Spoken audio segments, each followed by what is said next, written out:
Good morning, everybody. Today is my first attempt to record a session of art, or just kind of like musings of how I start doing art, how I am just trying to create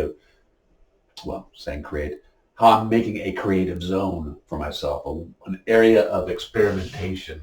In fact, uh, what you see behind me is some old plastic landscape cloth that I'm trying to keep out of the environment. So I've decided to cover my wall with it.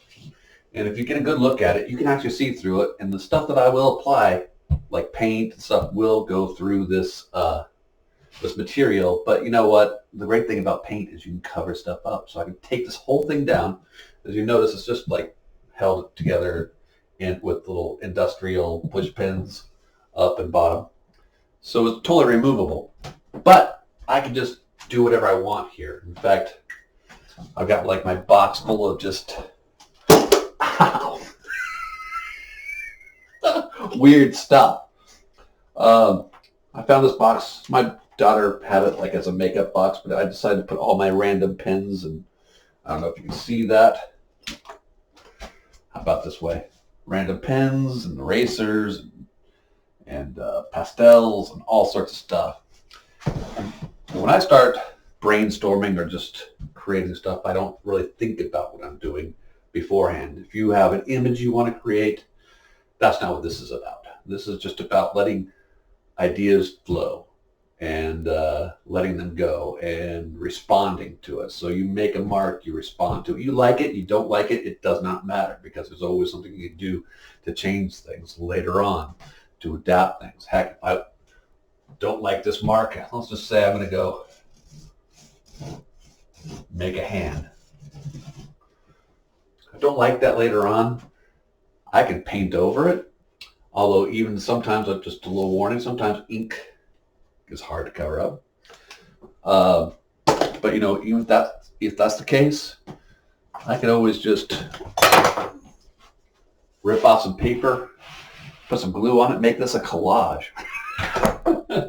You can cover up anything. So the one things I like about painting and visual arts that use materials like pastels and paints and so forth, that you can draw over things that you don't like.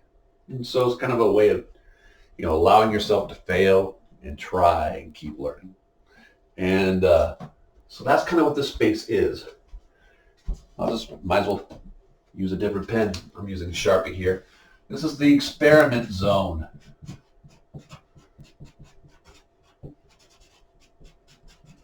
And sometimes I'll draw.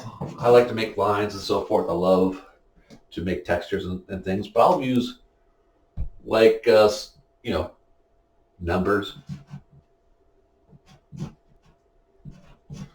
I'll use equations.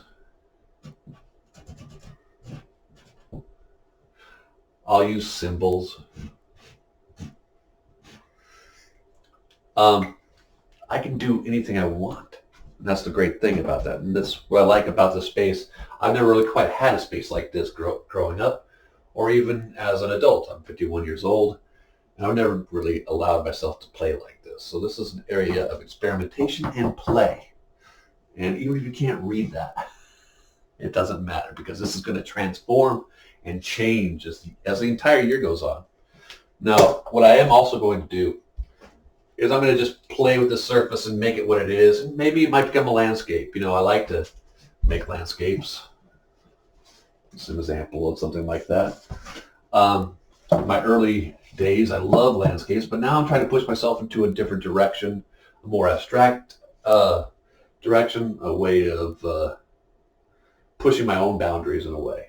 Because I find abstraction really difficult. I have an easy time looking at things and breaking them down to the shapes, color, and texture. That's something I've got a lot of experience with, but I don't have a lot of experience with just reacting to a blotch of paint or letting something manifest itself.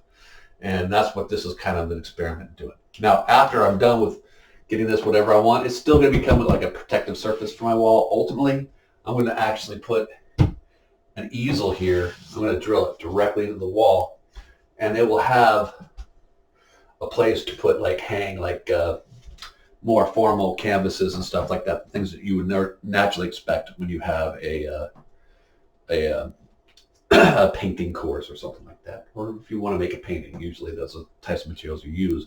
So that's just kind of a brief introduction into what I'm doing here.